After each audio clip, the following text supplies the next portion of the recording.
Okay, so we will do a review over the material in exam 3, and we will cover just the most important aspects that you'll need to know for exam 3. So just an overview of everything we'll cover.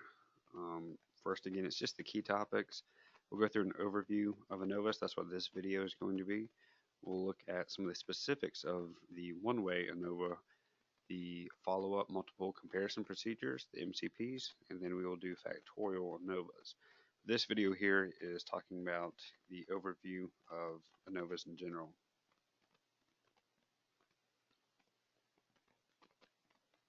So if you recall, t-test compared two things, and those two things were pretty much always based on means. So we did a family of tests.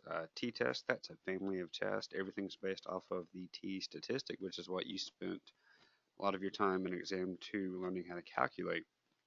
So just a quick review, the two things, here's an overview of the two things that were being compared when we did t-test.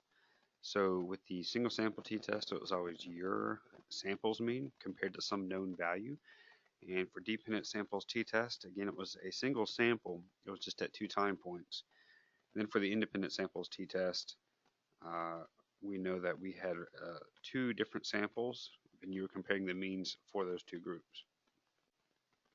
So the t-test wanted to know essentially the same question we're going to be asking, but it asked, are these two things different? Those two things we looked at on that table before, are they different? And we're doing that based on means. So we're looking at the center of the distributions.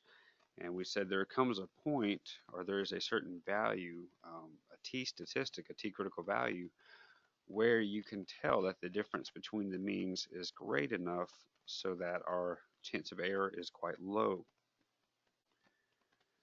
But what if we had 3 things we wanted to compare? So before we had 2 groups. It might have been young versus old, drug versus placebo. What if we have 3 things? For example, we have placebo, drug A, and drug B. How would we go about comparing those 3 things? Well, we can do something what would be called pairwise comparison. That just means let's take all possible combinations and let's test them. So we would do 3 things. We do placebo versus drug A, placebo versus drug B, drug A versus drug B. That would test all possible combinations. But there's a problem with this. Why would we do 3 individual t-tests when we could do that in one step? Just one analysis instead, for simplicity's sake. But in addition to that, we have that whole issue of a type 1 error rate. So if you recall, type 1 error means you are falsely rejecting the null hypothesis. The common sense way of thinking about that is to say that you found a false positive. You found significant results when it turns out there were none actually. So when we do these tests, we have said that generally this is done with an alpha level or a type 1 error rate of 0.05, or in other words 5%. That means if we do 100 of these t-tests, we anticipate that 5 of them would give us a false positive. But we're okay with that. We've made the concession that 5% error rate is the one that we are okay with. Well, if we tested each possible combination up above, then we carry a 5% chance rate of an error for this one, and this one. So that means if we did 3 individual t-tests, that's 3 times we're running that risk of that being the time where our t-test gives us a false positive. And we can illustrate this using, most commonly there's an illustration of the Russian roulette, which is used to show that every time we run a test, we're essentially running the risk of that error, and that risk increases as we go. So let's say that these, with Russian roulette, we have 6 chambers. One of these chambers has the bullet. And what is the chance that the chamber that you are currently on has the bullet? Now, we just got finished doing probability in exam 2, and so you probably already see where this is going. Here we are not sampling with replacement, so it's going to affect the probability of each one. So for the very first one, What is the chance that that first chamber has the bullet? Well, it's equal among all of these. It's a 1 in 6 chance, or roughly 17%. Well, we fired it and it was blank. So it's not the first one. Then what is the chance that it's in the second one? Notice that our value here has changed. It's because we know it's not in the first one, so our denominator changes. It's 1 out of 5 chances now that the bullet is in this chamber. Well, it's not that one, so what about the next one? Well, again, our denominator changes from 6 to 5 to now we're to 4. So there's a 1 in 4 chance that it's in this one. But we'll see if we just keep going, we move up to a 1 in 3 chance, then a half chance, or 50%. So the bottom line here is each time we move to the next chamber, the probability that the bullet is in the next one, it increases. We started at 17% and just going through 5, or after we got through with 4 of these, we were up to a 50% chance that we were going to run into that bullet in the chamber. This is how type 1 error works, or we call it type 1 error inflation. So basically with each t-test we run, there is that 5% chance of a type 1 error or a false positive. So the more t-tests that we do, the more likely we are to run into that false positive, or the bullet in this example. But we have a solution to that, which is we can essentially compare distributions. But if we compare just on means, just the center of that distribution, we are limited to 2 groups. But what if we compared groups based on variance? So remember, there are 2 ways to describe a distribution.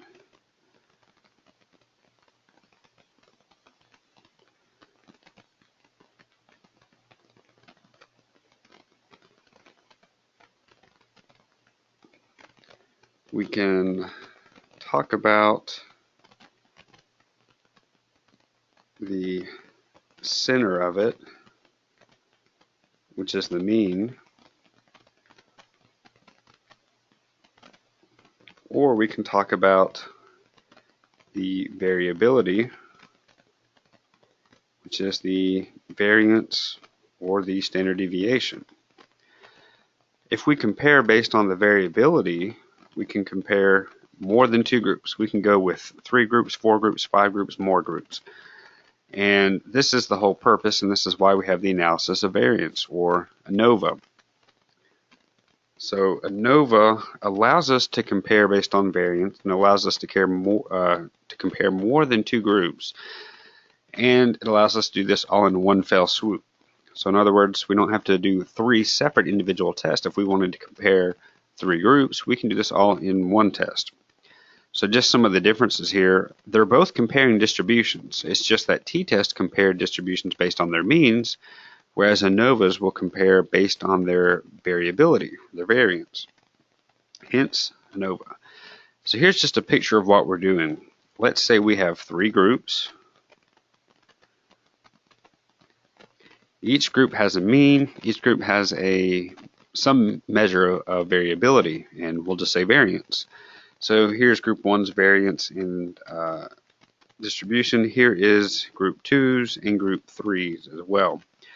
So ANOVA is saying, let's take these 3 variances and ask, are these variances equal?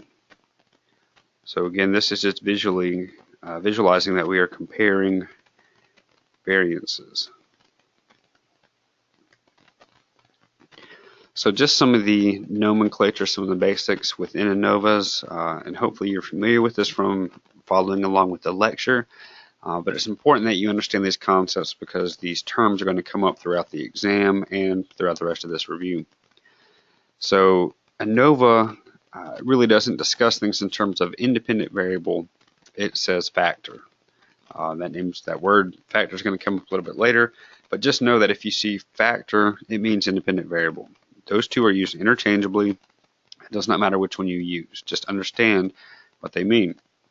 And the independent variable, or the factor within an ANOVA, is always pretty much going to be your grouping variable. So the independent variable is going to have levels. Those levels are the groups.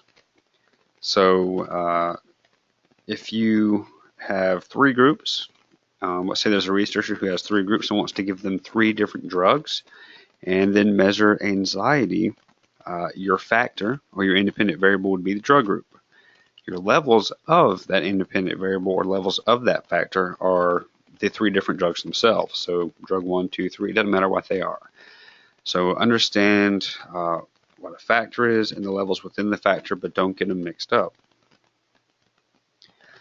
Moving on, just in contrast to what you saw with t-test, you're no longer looking for a t statistic, you're looking for an f statistic. So F is really a whole family of types of tests because it's a certain distribution. And F has a different distribution than a t statistic would. If you remember looking in the back of the book, the t statistic, when you looked up the t critical values, it showed you the distribution for t, which looks just like the distribution for z. It's a normal distribution, it has a bell curve. F has a different distribution, and it does not look like a bell curve. It's because it's not a normally distributed variable, and that's because when you look at variances, you really don't have 0 or negative values. We'll look at that in a minute. The whole bottom line idea that you're getting with ANOVAs, or sometimes I'm going to call these F-tests. I tend to use that term interchangeably, so just keep in mind, if I say F-test, I mean ANOVA. They are the same thing. The whole goal of these ANOVAs is to calculate that F statistic, and then you're going to take the F statistic you've calculated, you're going to compare it to some critical value for F along that F distribution, and when you compare the F to the F critical value, that allows you to determine, do I fall in that rejection range? Do I reject the null hypothesis or fail to reject it? So F here, it actually represents a ratio. And I'm going to use this quite a bit because it explains the whole shape of the S distribution. Because it's a ratio, you won't have any negative values. If you were to be calculating F, whether you're talking about those book problems, which really are not going to be representative of what you'll see on the exam, F should never be negative. If you get a negative value for F, you need to back up because you missed something somewhere. It's a ratio, so it won't be negative. So this is a ratio of variances, specific components of variance. Variance can be partitioned, which means it can be broken down into smaller components or smaller pieces. And the individual pieces of these variances, these specific parts of variance, they can then be compared, which is I can get a ratio of this piece of variance to a ratio of that piece of variance. Now, if the ratio of one piece to another is large enough, then that means there's a difference among the groups that are compared. So a large ratio means a large F statistic. F just represents a ratio. So these components of variance are broken down into 2 groups. You have 2 types of variability, and this really comes into play when you're talking about having 3 groups, 3 or more groups. It's hard to illustrate this quite as much with 2 groups, because again, with 2 groups, it's just a whole lot simpler to compare based on means, which is why with 2 groups, you use a t-test. 3 groups, you need to do something else. So there are 2 types of variability. There's the amount of variation you see between groups, and there's the amount of variation that you're going to see within each individual group. So for the variance, the component that is between groups, let's say we have 3 groups here. Here are all the values of the 3 groups.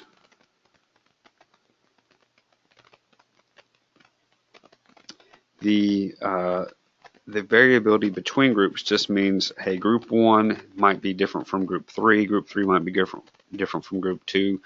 This is just a very broad,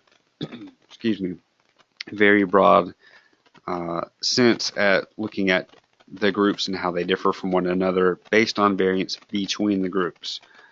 So the mean of group 1 is going to differ from group 2 and group 3, but again, we're not actually looking at means, we're looking at variance. The variance between the groups is going to differ. Now the variability within really just kind of highlights individual differences.